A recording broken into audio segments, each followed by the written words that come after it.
Ya, buenas tardes con todos, doctores. Continuamos con el último día de este curso de hidratación que la verdad que para mí también ha sido un reto tratar de compartirles algunos conocimientos que he adquirido. Como les digo, doctores, no es tan fácil, pero tampoco es tan complicado. Todo es de practicar y practicar y van a ver que después de un tiempo van a estar ustedes también expertos en manejar este tipo de pacientes. Entonces, al igual que hiponatremia, algunas fórmulas que hay que aprenderse, igual en hipernatremia es casi lo mismo, pero con unos leves cambios que vamos a ver. Pero el entendimiento y la fisiología, la verdad, es casi la misma. Entonces, comenzamos con el tema. Mm, Esperan un ratito.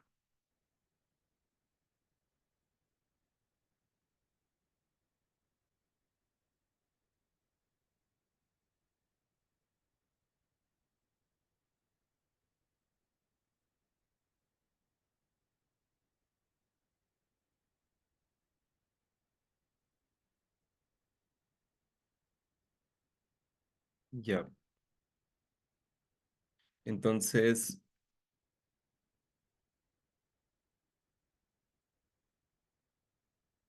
ya, doctores. Entonces, continuamos con, ahora concentrémonos en hipernatremia. Vamos a ver este día de hoy.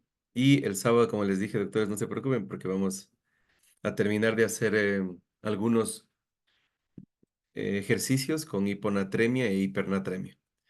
Entonces, comencemos. Entonces, hipernatremia, como les dije, doctores, ayer, todo es agua. Como ya habíamos hablado ayer, doctores, tenemos que estar, cuando hablamos de sodio, todo es agua. Y peor, ahorita que vamos a hablar de sodio alto, vamos a hablar que em, cuando se eleve el sodio en nuestro cuerpo, vamos a tener en cambio un déficit de agua. Eso es lo que tienen que entender, doctores. ¿Se acuerdan cuando se elevaba el sodio? Cuando se elevaba el sodio, en cambio era un exceso de agua. Cuando se disminuía el sodio, era un exceso de agua. Y ahorita que vamos a hablar de hipernatremia, al revés, vamos a tener un déficit de agua. Entonces ustedes cuando tienen un paciente que tiene hipernatremia, tienen que comenzar la búsqueda de por qué motivo el paciente está perdiendo agua. ¿De dónde está perdiendo agua? ¿Por dónde podemos perder agua? Como decíamos el día de ayer, podemos tener pérdidas renales, ¿no es cierto? Pérdidas gastrointestinales y también pérdidas por vía respiratoria en caso de que algún paciente tenga algún problema de que esté intubado o un paciente también por fiebres altas que esté sudando. Entonces eso tenemos que tomar en cuenta. Entonces tenemos que comenzar a buscar por qué motivo mi paciente está perdiendo agua.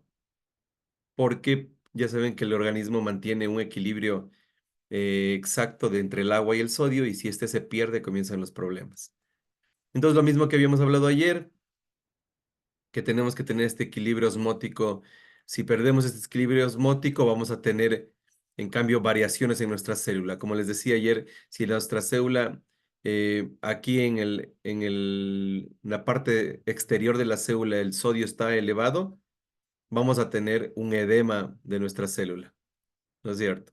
Si en cambio, ahorita que vamos a hablar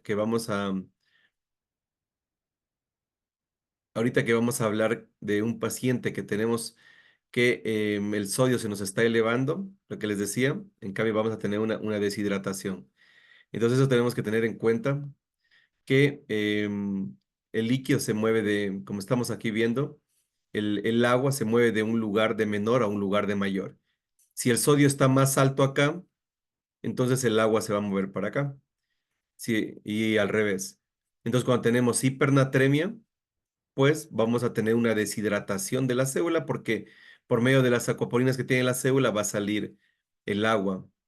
Y cuando tenemos, como les decía ayer, el sodio bajo por una hiponatremia, en cambio el agua se va a movilizar del el medio externo hacia el lugar intracelular y vamos a tener un edema celular. Entonces eso habíamos dicho. Entonces, las características y la sintomatología neurológica que se da en los dos, en el primero, en hipernatremia, se da por deshidratación celular y en el segundo se da por edema celular. Eso era que algo que creo que ya quedó súper claro. Entonces, lo mismo que habíamos hablado, las células del sistema nervioso central, pues son muy permeables tanto al sodio como al agua y van a tener una serie de problemas si es que nosotros estamos eh, con, con esta situación de alteraciones del sodio extracelular. Entonces, eso ya lo vimos igual ayer.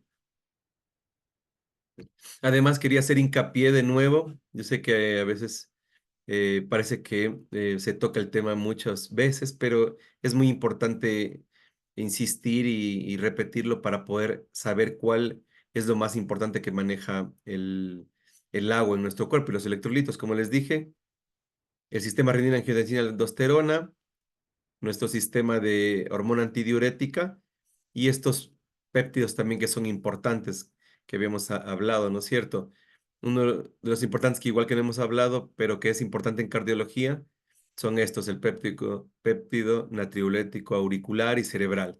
Estos se liberan en el corazón cuando existe un paciente con una insuficiencia cardíaca o con un aumento de las presiones intracardíacas, estos se elevan. Y entonces eso viene a dar que el paciente, en cambio, haga al revés de la ABP, que en vez de retener sodio, en cambio, este hace que orine, produce natriuresis. Pero bueno, no vamos a tocar este tema porque es un tema distinto. El que sí tenemos que estar claros es el de la función de la hormona antidiurética y el eje renina-angiotensina-aldosterona, que era lo más importante que habíamos hablado el día de ayer. Esto les traje de nuevo, doctores, para que recordemos ayer que habíamos hablado que cuando tenemos un problema, ¿se acuerdan de CH, que era la causa más importante de hiponatremia? Que uno del tratamiento del CH, cuando identificamos CH, era, era de privación de agua. Pero si el paciente no hay cómo privar agua, tenemos que utilizar un fármaco. ¿Cómo se llamaba, doctores? A ver si nos recordamos de la clase de ayer. ¿Cómo se llamaba el fármaco que bloqueaba este receptor? El B2 lo bloquea. ¿Se acuerda algún doctor? Las tiacidas. Eh, es un poquito más abajo, doctora. Las tiacidas, ¿se acuerda? Era el NCC. El NCC, Ah, sí, sí, sí, sí, sí, sí. ese era bloqueado por Claro. las tiacidas en el túbulo. En cambio, aquí es la célula del túbulo colector. Aquí es el túbulo contorneado distal y aquí es el túbulo colector. Entonces aquí eran unos fármacos que les puse al final, como ya estábamos un poquito cansaditos, pero se acuerda que se llamaban los baptanes. Entonces estos bloquean este receptor y si bloquean este receptor, pues ya no permiten que las acuaporinas se exterioricen y ya no podría entrar el agua, ¿no es cierto? Desde el medio aquí es la orina, hasta el organismo, ¿no es cierto? Entonces eso era lo importante que teníamos que saber, que era, la verdad, como decíamos, más por tener en cuenta y por saber, porque esos medicamentos, la verdad, no los tenemos aquí ni no los manejamos actualmente. Pero bueno, eso era por recordar un poco. Igual, como ya les dije, el balance hídrico, en el cuerpo tenemos osmoreceptores, tenemos varoreceptores, que estos están siempre ayudándonos para que nuestra osmolaridad plasmática esté siempre en el mismo nivel. Nuestra osmolaridad siempre tiene que estar, ¿no es cierto?, de 270 a 290. Si sube esta osmolaridad, pues ¿qué va a pasar? Lo que habíamos hablado, ¿no es cierto? Se eleva la DH. Y si baja la osmolaridad, pues se disminuye la DH. ¿Ya? Porque pues, la DH, si sube la osmolaridad, se va a elevar porque va a hacer en el riñón que absorba más agua y no perdamos líquidos. Entonces era lo más importante que habíamos hablado el día de ayer. Entonces eso es todo un mecanismo que habíamos hablado, que en los pacientes que están conscientes que no tienen deterioro de estado de conciencia, pues les da sed. Entonces les da sed y es un mecanismo para regular el nivel de agua y para regular esta osmolaridad que ya sabemos cuánto es lo normal. Pero en un paciente que tiene trauma cráneoencefálico severo, en pacientes que están intubados, pues se va a perder este mecanismo de- que tenemos de reaccionar ante un estímulo a través de la sed. Entonces, si ya no tenemos ese estímulo, pues tenemos que nosotros como médicos evaluar cómo podríamos hidratar a nuestro paciente. Entonces, es importante, como les dije aquí, tenemos que comenzar a ver algunas cosas, algunas fórmulas, entre ellas la que ya sabemos, que es la de la osmolaridad, que esta ya la tenemos súper clara. Y tenemos que también comenzar a ver algunas fórmulas que son de agua libre de electrolitos en orina. Como sabemos en la orina viene diluida y viene con algunos electrolitos, pero lo que nosotros queremos es saber cuánto de esa orina que estamos produciendo es sin electrolitos. ¿Por qué? Porque sería importante, por en los síndromes poliúricos es sumamente importante saber cuánto de esa orina que estamos eliminando. Supongamos, estamos eliminando 5 litros. De esos 5 litros, ¿cuánto de estos 5 litros de orina son libres de electrolitos? Entonces, según la fórmula, en algunos casos de estos 5 litros a veces puede ser 3,5, que son pura agua. Entonces nos vamos a deshidratar, tenemos que tener cuidado. Entonces, aquí tenemos algunos medicamentos que podrían provocar deshidratación en nuestro paciente, pues el más clásico, pues el alcohol, ¿no es cierto? Todos los tipos de alcohol deshidratan. Se los utiliza para deshidratar y también a veces cuando algún paciente puede tomar demasiado, puede venir con un grado de deshidratación severo y con una hipernatremia. Entonces eso tendríamos que tener cuidado en nuestros pacientes. Y también vamos a ver la glucosa. También produce este problema porque pues, la glucosa produce una uresis osmótica, como ya habíamos hablado. Entonces al final, doctores, es como recordar lo que ya hemos hablado. Entonces esto les traje para ya comenzar a ingresar en este tema, que a qué definimos pues ya una hipernatremia. Pues la hipernatremia es una concentración de sodio mayor de 145. Entonces eso es importante porque tenemos que ver, como el día de ayer habíamos hablado, que existe las distintas clasificaciones, tanto de hipernatremia, no solo por el grado bioquímico, sino también por la gravedad. Entonces, cuando determinamos que una hipernatremia ya es severa, cuando tenemos un paciente con em, más de 156, ¿no es cierto? Pero si esta es aguda, pues podría estar muy sintomático el paciente, pero en pacientes crónicos, pues puede que no esté tan sintomático, puede que no haya mucho deterioro de estado de conciencia, que es, ya saben que en los problemas de alteraciones del sodio, la, el síntoma o el signo más importante es el deterioro de estado de conciencia. Entonces tenemos que igual darnos cuenta que 48 horas es el número mágico para determinar si es crónico o es agudo. Entonces esto sería importante que tengamos en cuenta. Entonces, como les dije, los sitios donde se maneja el sodio y el agua más importantes son en el túbulo colector y en el túbulo contorneado distal y aquí pues que tenemos el ENAC. Entonces, esos son los lugares donde se maneja de una forma más fina el agua y los electrolitos, que eso tenemos que siempre saber.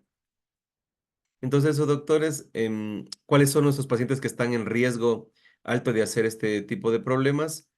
Son nuestros pacientes, como ya dijimos, ancianos. El día de ayer igual en hiponatremia es lo mismo. Y los pacientes hospitalizados, que pueden estar recibiendo soluciones hipertónicas, que pueden estar con sondajes o drenajes o con diuréticos, que pueden estar deshidratándose a través de medicamentos que le estemos dando, como laxantes, y los que estén intubados, que son los de más alto riesgo. Entonces, eso tenemos que tener en cuenta. Como les digo, doctores, los que más están en riesgo, los que no pueden ingerir de forma adecuada líquidos y los que están con algún problema de que las causas más importantes siempre de pérdidas renales es la poliuria. Entonces, si mi paciente tiene pues poliuria, tengo que identificar por qué motivo tiene este problema y tengo que tomar las medidas adecuadas para reponer estas pérdidas. Entonces, eso es importante. Entonces, ¿cómo hacemos el diagnóstico de, cómo hacemos el diagnóstico de hipernatremia? Tenemos que, igual, como habíamos dicho en en hiponatremia, casi es el mismo esquema. ¿Se acuerdan ayer cuando hablamos?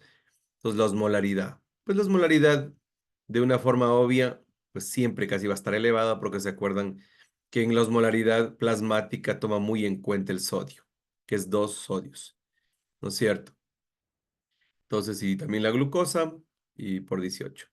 Entonces tenemos que tener en cuenta eso, que es muy importante. Entonces, en hipernatremia, pues no la clasificamos por osmolaridad porque de forma muy obvia va a estar igual, que era muy obvio en hiponatremia que habíamos hablado, va a estar alterada la osmolaridad y va a estar elevada. En estos casos casi no hay y pseudo hipernatremias, pues porque la mayoría, pues, solo que hubiera un problema con la glucosa, pero pues la glucosa más bien se corrige cuando se eleva, no cuando se baja. Entonces no habría mayor problema. Siempre tendríamos un diagnóstico claro de hipernatremia. Entonces, ¿qué tipos de hipernatremia podemos tener? Lo mismo. Para nosotros evaluar hipernatremia tenemos que evaluar volumen, como ya dijimos ayer, ¿no es cierto? Lo más importante en un paciente, ¿qué tenemos que hacer? Evaluar volumen. Es lo más importante que recuerden, doctores, a veces se nos pasa y no solíamos normalmente evaluar volumen, pero ahorita como estamos hablando de electrolitos y de líquidos, lo más importante que vamos a hacer con nuestro paciente, evaluamos volumen. Entonces, está euvolémico, hipovolémico o hipervolémico. ¿Cuál es la primera causa de hipernatremia? De acuerdo al grado de hidratación, pues ya lo sabemos, ¿no es cierto? Hipovolemia. Segunda causa, euvolémico y tercera causa, hipervolémico. Es el más raro. Es el más raro tener un paciente con hipervolemia y con hipernatremia, porque es algo como que se contradice, ¿no es cierto, doctores? Eh, si tienes mucha agua, pues lo más obvio es que lo más obvio es que tu sodio esté bajo porque estás diluido. Entonces, ¿en qué casos puede haber un paciente con hipervolemia y hipernatremia? Pues en los casos rarísimos, que yo la verdad también no he visto, que les estén aplicando soluciones salinas hipertónicas, pero extremo, así una hiperhidratación con soluciones, supongamos que le estén dejando solución al 3%, pero de forma abrupta, que no. Decían antes que en algunos pacientes que están recibiendo irrigaciones vesicales con solución salina que podrían hacer en algunos casos hipernatremias, pero yo no lo he visto. Yo he estado con muchos pacientes que han tenido irrigaciones, nunca me ha pasado. Entonces, esa era otra. Pero lo que sí hay, doctores, es pacientes que tienen ya un dato de insuficiencia cardíaca, que congestiva, o que son pacientes con enfermedad renal crónica anúricos y que los pacientes podrían estar intubados o podrían estar con un trauma craneoencefálico, pero que ellos tengan este problema de base, insuficiencia cardíaca. Entonces, ¿qué pasa aquí?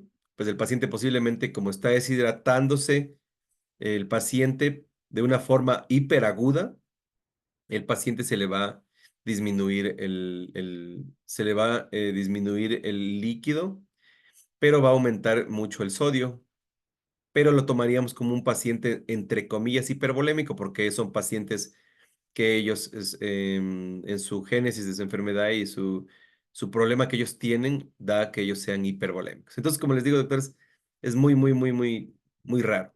La verdad que así como es muy raro tener una hiponatremia hipovolémica, digamos, una hiponatremia hipovolémica es rara. ¿Por qué? Porque, ¿no es cierto? Si estamos perdiendo agua, entonces se supone, pues, que si perdemos agua, vamos a estar deshidratados, entonces vamos a estar hemoconcentrados, entonces debería normalmente estar elevado el sodio. Pero en algunos casos, como les dije, doctores, puede pasar que si perdemos agua, también perdamos sodio y tengamos una hiponatremia. Casos también raros, que no se da mucho, pero hay casos sí. ¿Cuáles casos que sí se puede dar esto de aquí? ¿No es cierto? Se puede dar en ciertos casos de diarreas osmóticas, que sí podría dar que pierda también sodio, y también en algunos casos de diabetes mellitus, en algunos casos que también hacen unas diuresis osmóticas muy intensas y pierde también sodio, no solo agua. Pero la norma es que si tenemos bajo nivel de agua en el cuerpo, vamos a tener hipernatremia. Estamos deshidratados, nos falta agua, se nos eleva el sodio. Entonces, eso es lo usual. Entonces, ¿qué pasa? ¿Cómo evaluamos a nuestro paciente que está perdiendo agua? Tenemos que determinar por dónde está perdiendo agua. La verdad que no es tan difícil, porque la mayoría de pacientes que tenemos una pérdida renal, vamos a tener un estado de poliuria. Entonces, mi paciente va a estar orinando pues, bastantísimo. ¿Cuánto es poliuria? Mayor de 3,5 litros, ¿no es cierto? Mayor de 1,5 ml kilo hora. ¿Ya? Entonces eso denominamos una poliuria. Entonces, si mi paciente está poliúrico, lo más probable es que mi paciente tenga algún problema. ¿Cuáles las poliurias más importantes? Entonces, la diabetes insípida y la diabetes mellitus. Entonces, es lo más importante, ¿no es cierto? Entonces, tenemos que tener en cuenta eso cuando las pérdidas son renales. ¿Ya? Entonces, cuando las pérdidas son renales, tenemos que tener en cuenta la poliuria, el grado de orina. Aquí nos pone un poco el sodio urinario, pero es la verdad con puntos suspensivos el sodio urinario, porque el sodio urinario varía bastante y a veces no es tan adecuado tomar en cuenta el sodio urinario en este tipo de pacientes. Entonces, yo personalmente más tomo la osmolaridad que el sodio urinario para evaluar porque aquí a veces nos confundimos, entonces pensamos que estamos tomando sodio urinario para ver si estamos teniendo pérdidas renales de sodio. Entonces tú dices, pero si estamos perdiendo sodio por la orina, entonces ¿no será que más bien haría hiponatremia? Pero bueno, para no confundirnos, yo por eso no tomo en cuenta el sodio urinario. Entonces, si tenemos un paciente que no tiene poliuria, pues yo digo, está perdiendo líquidos por otra parte, ¿no es cierto? Como les dije, sudor, quemaduras extensas, diarrea, fístulas, que es lo que tenemos que tener en cuenta que nuestros pacientes pueden estar perdiendo.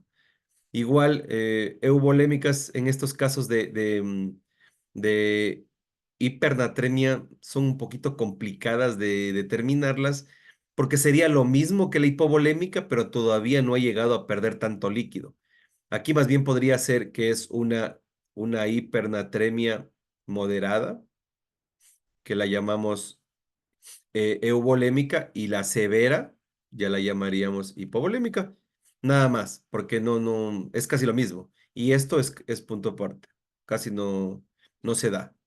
Entonces nos quedaríamos solo con que podríamos tener hiponatremias severas en pacientes que ya llegaron a perder tanto líquido que están hipovolémicos y una hiponatremia moderada, porque el paciente está perdiendo líquidos, pero todavía no está con signos de hipovolemia. Yo creo que eso sí quedó claro, doctores. Si hay alguna pregunta, me interrumpen nomás. Entonces eso.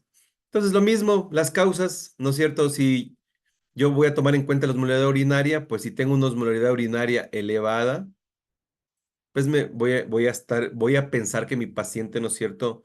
Mi paciente está concentrando bien la orina y más bien podría él estar haciendo un proceso de deshidratación, pero que no es por pérdidas renales, ¿no es cierto? Porque mi orina está concentrada. Entonces, como está concentrada, pues tengo que estar perdiendo por otro lado, extrarrenal, todo esto, lo que habíamos hablado.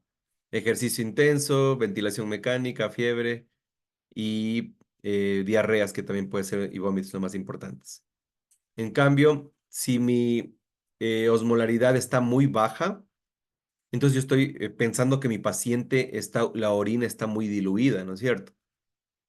O sea que estoy eliminando mucha agua en mi orina, o sea, con los electrolitos están muy bajos en mi orina y más bien lo que tengo es pérdida de agua a través de la orina, ¿no es cierto?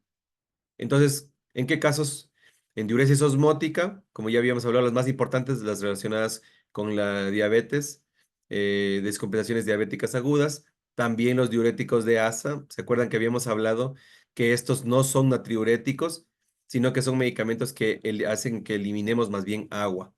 Y en las diabetes insípidas, ¿no es cierto? Que pueden haber nefrogénicas y pueden haber central. ¿Cuál es la diferencia en un paciente con nefrogénica y central? La diferencia que nosotros al manejarle la diabetes insípida, colocamos, ¿no es cierto?, una desmopresina intranasal y vamos a tener que al aplicarle la desmopresina, vamos a disminuir el gasto urinario, ¿no es cierto? La uresis. Entonces vamos a tener un efecto instantáneo. ¿En qué casos ya vamos a ver que se puede dar una diabetes insípida? Pues ya vamos a ver las causas. Pero esa es la única manera de diferenciarla, que al aplicar tiene un efecto positivo al aplicar desmopresina. Porque recuerden que cuando es nefrogénica, por más que ya que tienes normalmente, la cantidad de ADH está normal. El problema es aquí, en el riñón, donde no está pudiendo actuar de manera adecuada, pues, el ADH. Recuerden que en la diabetes insípida el ADH está baja o nada, como en los casos de pacientes postparto que han tenido una necrosis hipoficiaria, pues ellas tienen síndromes poliúricos severos. Entonces eso sí sería importante. Y otras, pues como les dije, que yo no he, la verdad que nunca me ha pasado, no sé si algún día ustedes se topen con estos casos de pacientes con exceso de soluciones hipertónicas y que tengan alguno de esos problemas. Pero la verdad que no me ha pasado un paciente con sobrecarga de sodio en mi práctica clínica. Entonces eso, entonces doctores, el manejo de la hipernatremia, ¿cuál sería? ¿Cómo trataríamos a este paciente? Enfóquese siempre, doctores, en el agua. Tenemos que reponer agua, ¿no es cierto? Eso es lo más importante. Y tenemos que saber las fórmulas que ya habíamos hablado. Una nueva fórmula que vamos a hablar ahora es esta, que esta sí tenemos que aprendérnosla. Al final las fórmulas casi son similares, como lo que habíamos hablado ayer, ¿no es cierto? Esta fórmula tenemos que aprenderla, ¿no es cierto? Que es agua corporal total por sodio de nuestro paciente, a lo que queremos llevarlo al paciente y menos uno. Ahorita vamos a hacer unos ejercicios y vamos a ver. Y esta es la fórmula pues, de Adrogué que ya habíamos hablado, que nos dice los cambios que van a haber séricos con nuestra infusión de sodio que vamos a colocarle y que lo que habíamos hablado ayer. Entonces, esa es la de Adrogué, ¿no es cierto? Entonces, esa ya la sabemos, pero igual tenemos que seguir haciendo ejercicios. Entonces, solo por tocar el tema de diabetes insípida, que es una de las causas más importantes, como les dije, diabetes insípida y mellitus son las más importantes. Entonces, ¿qué nos puede causar este tipo de problemas? Pues miren, hay causas congénicas y adquiridas. Miren, en trauma craneoencefálico puede haber, ¿no es cierto? En alguna cirugía que hubo, puede ser cuando tengamos tumores, enfermedades infecciosas como tuberculosis, neurismas, meningitis idiopáticas. Entonces, en algunos casos podríamos tener, ¿no es cierto? Y tenemos que darnos cuenta de esto, ¿no es cierto? Si es que el paciente tiene una diabetes insípida em, central o nefrogénica. Entonces, eso más o menos para saber las causas. Entonces, ¿cuál es el tratamiento para la diabetes insípida? Los que les había hablado. Esto sí hay, doctores, esto sí tenemos, esto en la farmacia lo podemos comprar, puedes comprar de desmopresina intranasal y se le coloca 2 puff, se le puede colocar hasta cada hora. Yo la verdad cuando he tenido pacientes que están demasiado poliúricos, yo les he puesto hasta 2 puff en una hora y 2 puff en otra hora y les he ido evaluando, ¿ya? La mejor manera que a mí me gusta colocarles intranasal, la verdad, porque en otros también hay como colocarla subcutánea, pero actúa muy, muy lentamente. La verdad que a mí me gusta colocarla, mira, aquí está subcutánea que la puedes utilizar, pero yo lo que más mi experiencia lo utilizaba intranasal. Pero bueno, lo que ustedes tuvieran, y aquí están las dosis y cómo lo tendrías que usar y los rangos que podrías dejar. Pero bueno, eso también sería para tener en cuenta cuando tengamos un paciente con un síndrome poliúrico. Entonces, ¿qué es lo importante cuando hablamos de, mm, de un paciente con hipernatremia? Evaluar pérdidas. ¿Cuáles son las pérdidas más importantes? Pues las extrarrenales y las renales, ¿no es cierto? Y hablando de las renales, tienes que tener en cuenta si el paciente está tomando algún tipo de diurético, pero ¿qué tipo de diurético? Pues el diurético de asa que habíamos hablado, que es furosemida, ¿no es cierto? Y importantísimo, si no está con algún problema de una diabetes descompensada. Entonces eso. Igual tienes que evaluar todo lo que ya habíamos hablado. Aquí están todas las causas para que estemos más claros.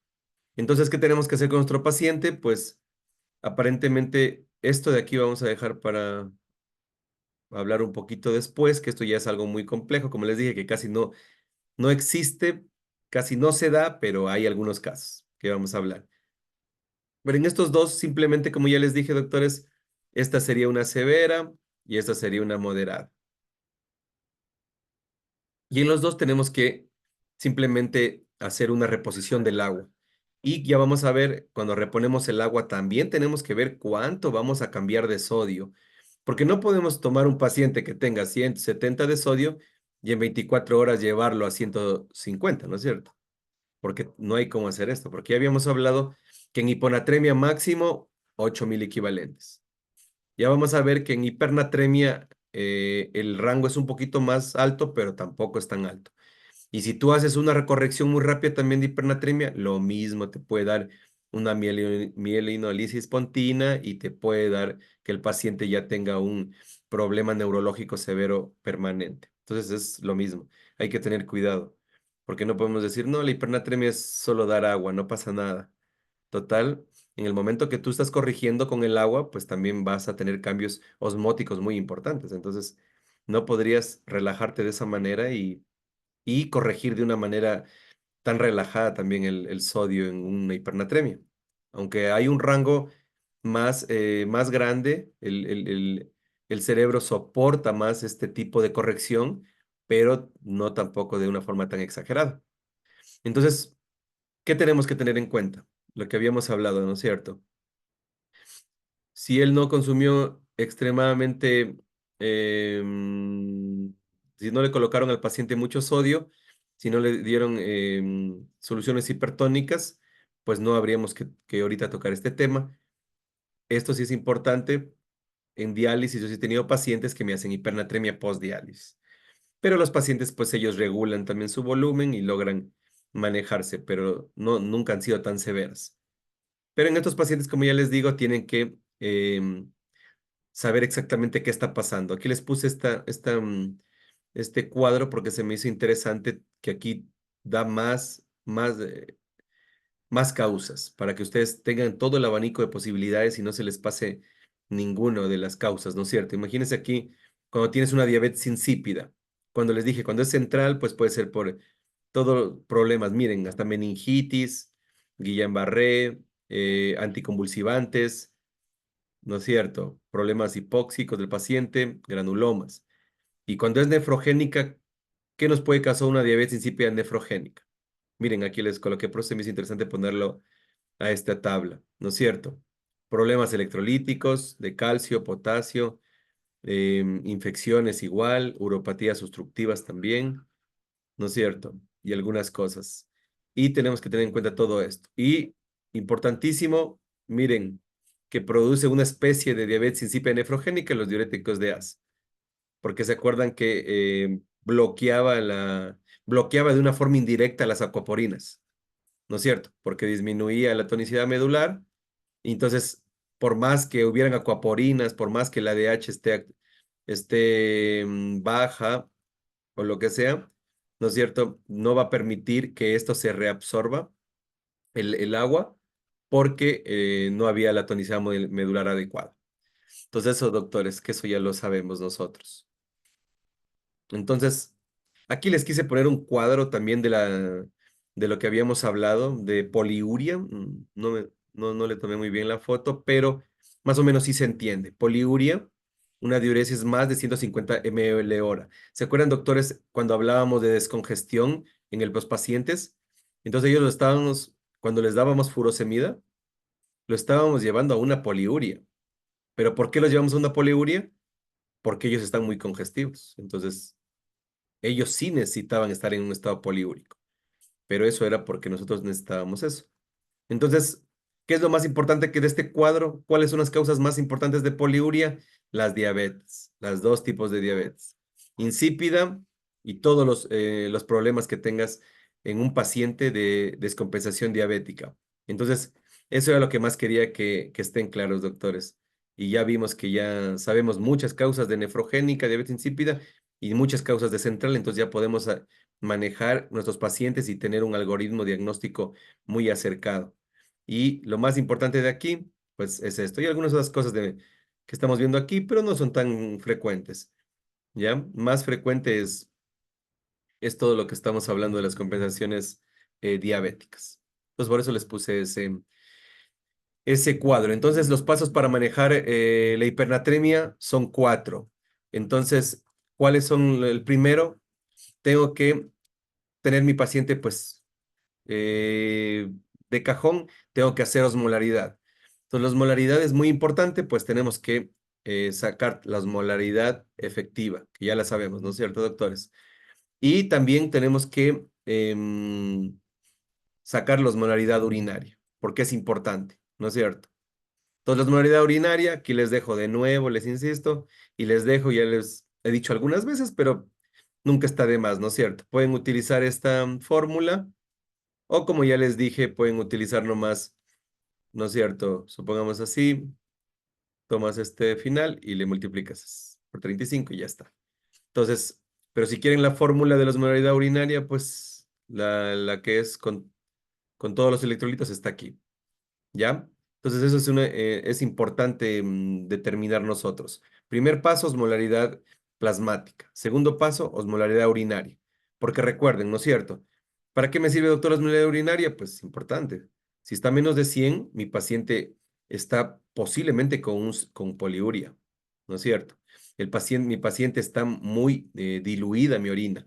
Pero si está más de 300, mi paciente está concentrado de manera adecuada y yo pienso que más bien mi paciente está deshidratado, pero no por pérdidas de la orina, sino por pérdidas, pueden ser gastrointestinales o extrarrenales. Eso es lo importante de saber, más que la osmolaridad plasmática, porque la osmolaridad plasmática ya la sabemos, pues va a estar en mi paciente con hipernatremia va a estar elevada, es obvio. Pero la osmolalidad urinaria, pues no siempre va a estar elevada, puede estar disminuida, puede estar elevada. Entonces, eso sí es importantísimo, ¿ya? Este sería otro paso, osmolaridad. Después, ¿qué hacemos? El siguiente paso, déficit de agua. Entonces me dice, doctor, ¿para qué sacamos déficit de agua? Porque nuestro paciente, como está con el sodio muy alto, pues yo tengo que saber cuánto él requiere de agua y cuánto ha perdido de agua, porque él por algún lugar está perdiendo agua. Entonces yo debo de sacar el déficit de agua de mi paciente. Entonces, ¿cómo sacamos el déficit de agua? Pues saqué un ejemplo. La mejor manera de aprender es con ejemplos.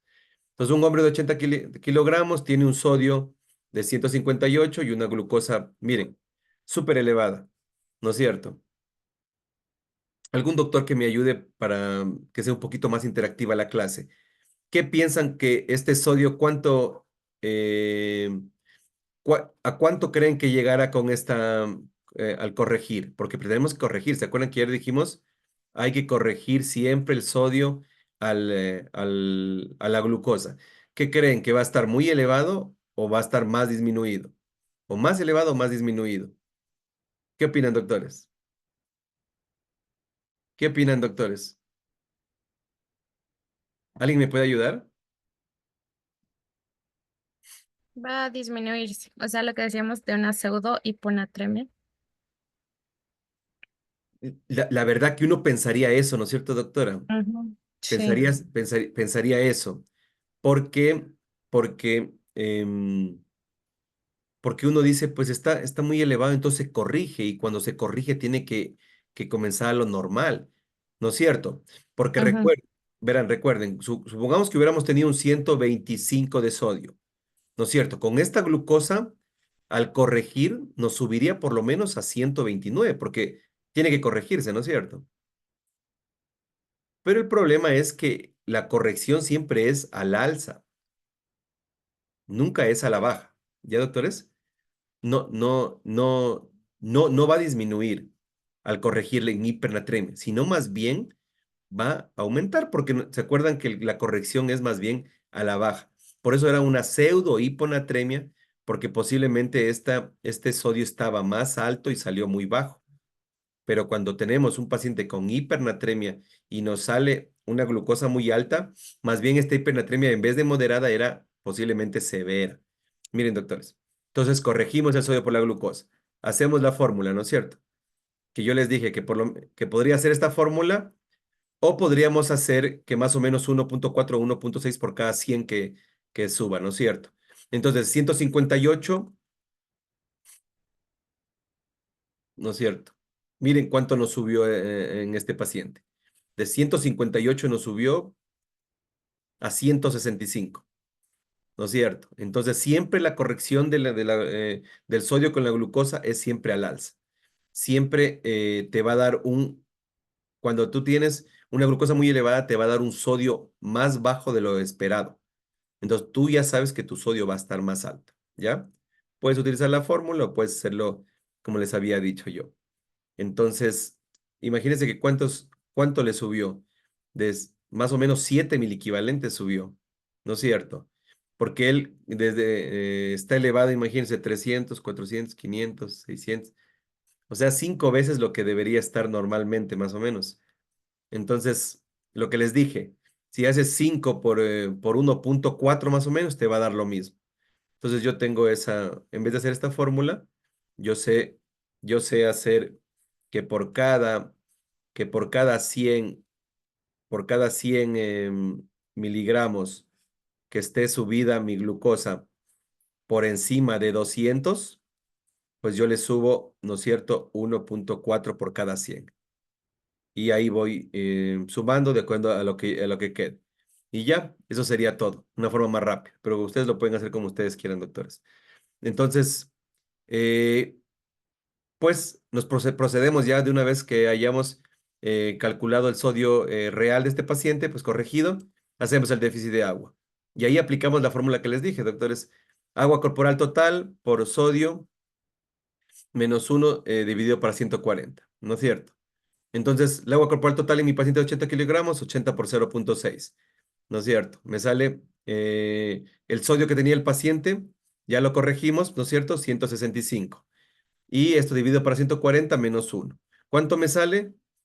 48 aquí, 0.17 acá, multiplico esto y me sale esto. Entonces yo tengo un paciente que tiene un déficit de agua de 8.7 litros. Y eso es sumamente importante porque yo tengo de aquí, lo único que sé es que tengo esta cantidad de agua que yo tengo que pasarle a mi paciente. ¿En cuánto tiempo le voy a pasar? Puede ser en un día, puede ser en 2, puede ser en 3. Eso no lo sé porque todavía me faltan los demás pasos, ¿no es cierto? Pero hasta ahora, doctores, estamos bien. ¿Alguna pregunta con este segundo paso del déficit de agua? Con todo, si es que tienen alguna pregunta, como les digo, me interrumpen, no tengo ningún problema, ¿ya? ¿Cuál es el siguiente? Pues tengo que hacer lo mismo que hice con la hiponatremia.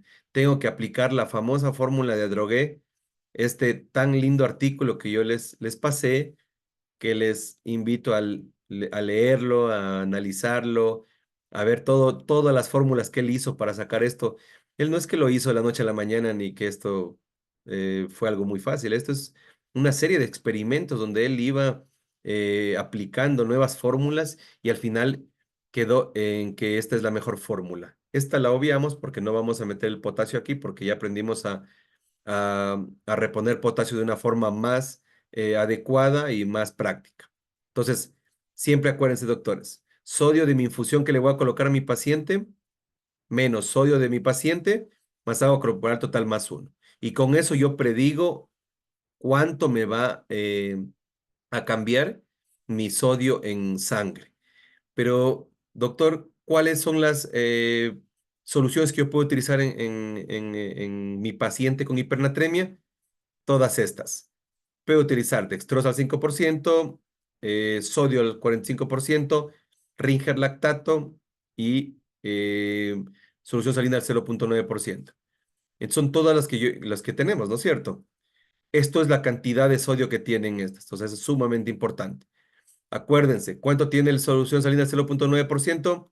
Tiene 154. Mi Ringer lactato o lactato de Ringer o Harman que le llamamos 130. ¿Cómo prepararían ustedes, doctores, una solución salina 0,45? Si no tuvieran, pueden preparar, pues le sacan la mitad, los 500 le sacan de solución salina 0,9% y le ponen 500 de agua destilada. Y ya hicieron su solución salina 45% en el caso que no tengan. Pero una de las mejores maneras es utilizar dextrosa en agua, pero pues tengan que tener cuidado porque pues si es diabético, pues tienes que tener cuidado de utilizar dextrosa en agua. Si no, una de las mejores es solución al 0,45% que tiene 77 de sodio, o sea, la mitad de lo que tienes en una 0,9%. Y eso, doctores, pues tenemos que tener en cuenta eso. Eso es importantísimo. Y esto está en el famoso artículo que les pasé, que es bien antiguo el artículo, pero es súper, súper bueno y súper interesante. ¿Qué más hago? Entonces, también tengo que añadir más pérdidas, porque recuerden que tenemos pérdidas, pérdidas de agua, tenemos pérdidas por sudor, tenemos pérdidas por las heces, pérdidas urinarias. Entonces, a eso tenemos que añadirle 40 ml hora, que es 1000 cc, ¿no es cierto? Tenemos que añadir estas pérdidas. Eso es importantísimo. Aquí está una fórmula que la podríamos aplicar, pero el libro nos da ya la guía, nos da rapidísimo que mejor no nos hagamos tanto problema y solo le añadamos a nuestra infusión que vamos a darle los 40. Ya vamos a ver en un ejemplo. Entonces, como les dije, las soluciones aquí están, que ya las vimos en el artículo de Drogué, que son todo lo que podemos utilizar. Y mi paciente, pues, como ya les dije, tengo que hacer esto. Entonces, esto, como les dije, lo dejamos un poquito para acá. Y esto en mi paciente.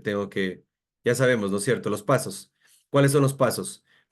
Osmolaridad urinaria, osmolaridad plasmática, calculo mi déficit de agua y planifico mi tratamiento de mi paciente de acuerdo a la fórmula que yo le voy a hacer de Adrogre y voy a ver si supongamos, 8 litros que teníamos de déficit de agua, lo puedo pasar en un día, en 2, en 3, no importa en el tiempo que sea, pero no podemos hipercorregir porque le vamos a causar, más bien de ayudar al paciente, le vamos a causar un daño mayor.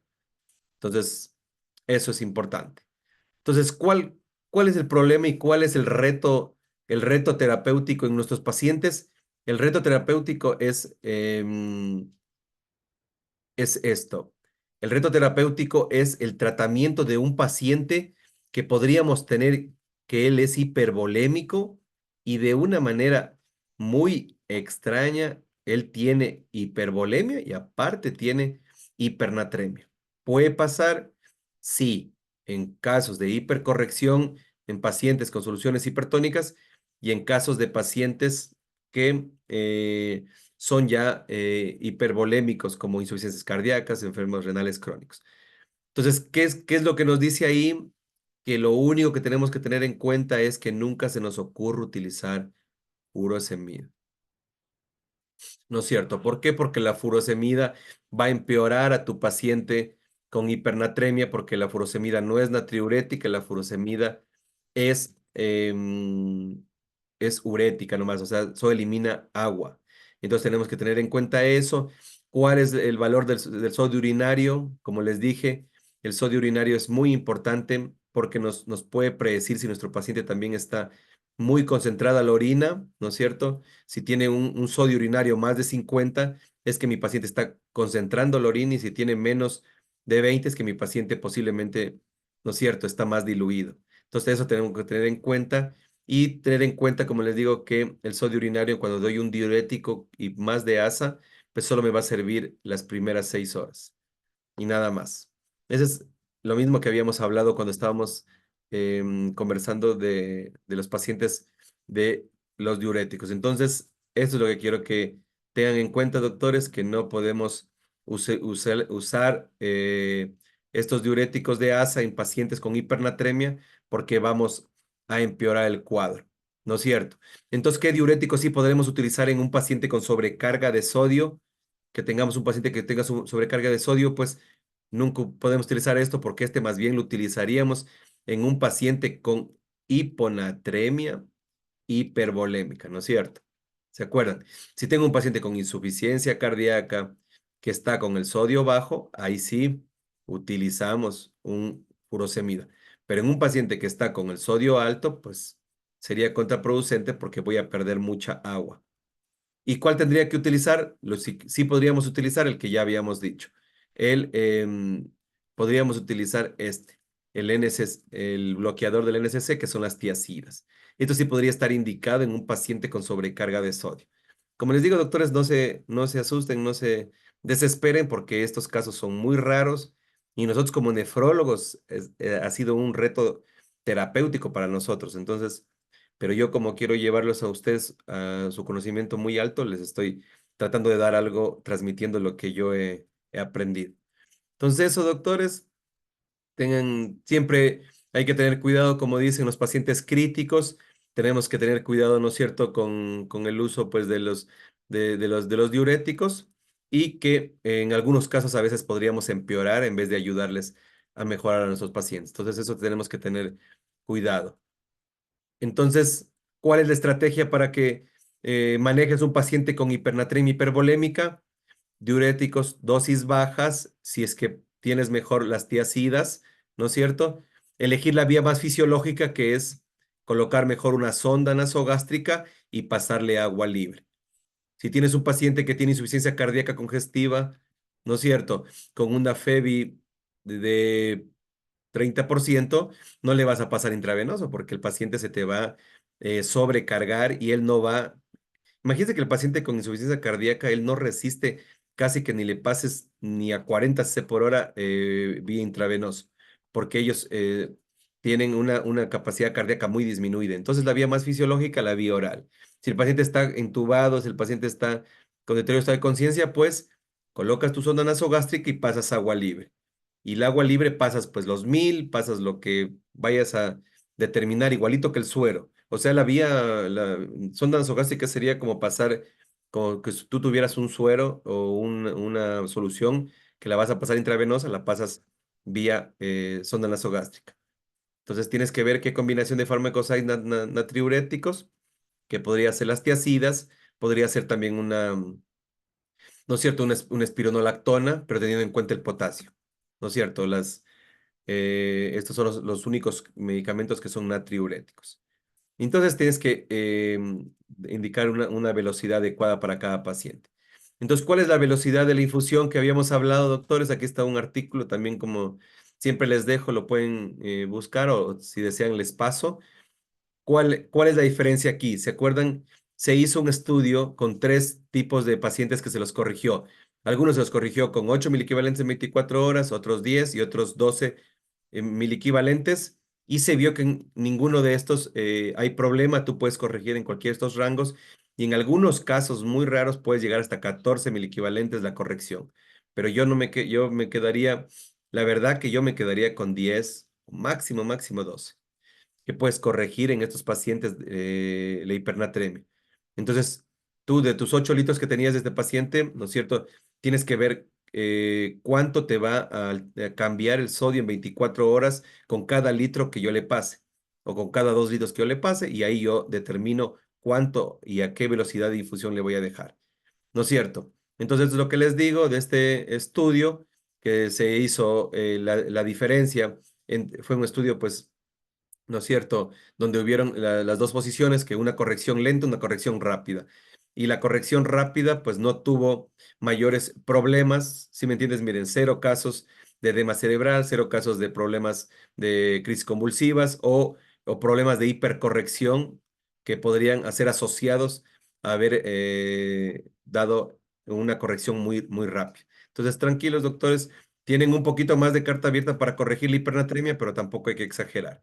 pongámonos una meta, pues 12 miliequivalentes, para no producir un daño mayor ni severo. La verdad que este artículo es súper interesante, el que desee leerlo, pues se va a divertir mucho porque es muy, muy lindo este artículo. Y ya, entonces ya para terminar, ¿no es cierto? Lo que ya habíamos dicho, darse, determinar si es aguda crónica, porque recuerden que el paciente con una hipernatremia aguda tenemos que tener más cuidado en la corrección. Yo personalmente en una aguda corregiría máximo 10 miliequivalentes y en una crónica máximo 12 y no corregiría más, la verdad. Eso es lo que yo sería mi opinión. Y eso, doctores, entonces tengo que yo tomar en cuenta qué es lo que yo quiero corregir y con qué solución voy a utilizar, ¿no es cierto? Entonces eso tenemos que tener en cuenta.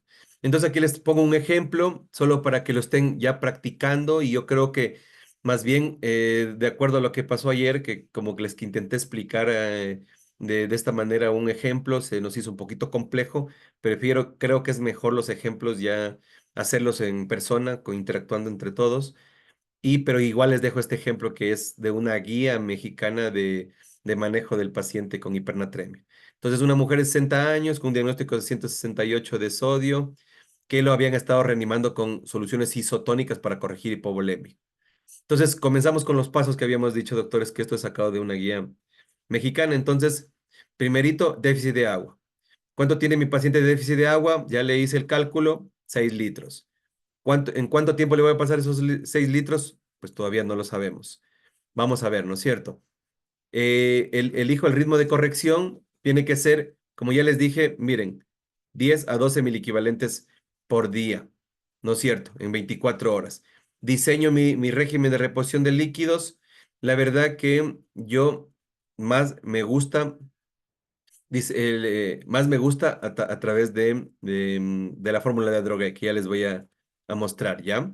Entonces tenemos que escoger qué vamos a pasar. Vamos a pasar dextrosa en agua, vamos a pasar solución al 0,45%. Entonces tenemos que ver en cuántas horas en cuánto tiempo lo voy a pasar, ¿no es cierto? Pero entonces aquí está las pérdidas que tenemos que reponer, aparte de lo que teníamos que infundir. ¿Se acuerdan que lo que teníamos que infundir en nuestro paciente? eh, miren todo estas de aquí donde salió, estos 50 ml sale del agua libre de electrolitos que tenemos que calcular, que era la otra, estos 40 salen de las pérdidas que tenemos de agua, ¿no es cierto? Y esto es de esta infusión que habíamos calculado, ¿no es cierto? Entonces, eso es lo importante. Y aquí justo está. Por eso aquí les pongo todo para que ustedes lo revisen y vean. Y aquí tienes que hacer esta depuración de agua libre de electrolitos del volumen. Es el volumen urinario por sodio urinario, potasio urinario dividido para el sodio en suero. Entonces, con todo esto, miren, salía 150 ml y esto le adhiero aquí. Y ahí te sale tu manejo que vas a hacer. La verdad, yo me manejo muchísimo con la fórmula de Drogué. Yo hago todos los pasos, pero cuando ya tengo, supongamos que esta paciente que tenía 6 litros, ¿no es cierto?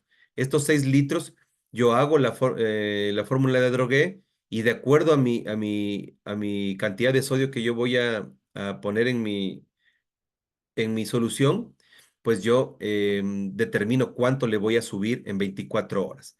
Imagínense, aquí le vas a pasar dextrosa en agua, entonces cuando es dextrosa en agua, pues tiene 0 de sodio aquí, no lo tomamos en cuenta, y entonces tienes que ver 0 menos 168 dividido por agua corporal total más 1, te sale que tú vas a corregir 5,4 mil equivalentes en 24 horas. Entonces, ¿cómo le dejarías tú?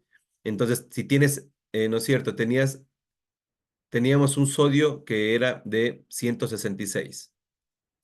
Entonces, yo quiero corregirle por lo menos unos 10 mil equivalentes. Entonces, ¿cómo voy a dejar mi indicación?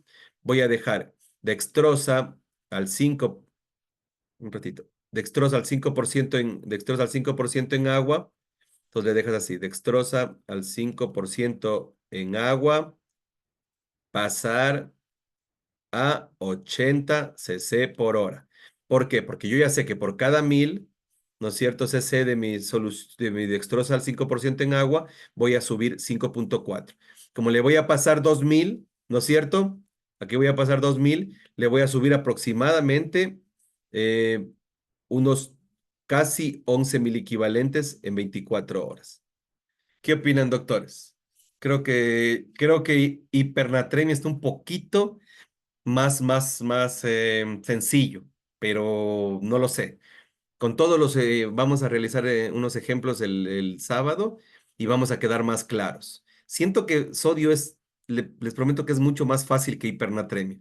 Siento que hipernatremia hay que tenerle más cuidado a algunas cosas, pero yo creo que todo es la práctica, doctores. Tenemos que ponernos a practicar, a practicar. Por eso les dejo esto. Si quieren, vean el video o tómenle una foto y vamos practicando, practicando y hagan el foro que tienen que hacer hoy, hagan la tarea y nos vemos el sábado para poder em, estar ya muy claros y que ustedes salgan con un conocimiento, la verdad, entre medio y avanzado del manejo de electrolitos. Como les digo, doctores, esto es toda una vida que yo he estudiado esto, toda mi carrera de medicina interna, nefrología, y por eso puedo un poquito compartirles de una manera em, directa todo el conocimiento, pero pues como les digo, no nos sirve de nada si no lo practicamos. Ahorita está la teoría, falta practicar y practicar. No sé si alguna otra pregunta tienen, doctores. Si no hay preguntas, pues hasta aquí quedaría la clase y les agradezco por su atención.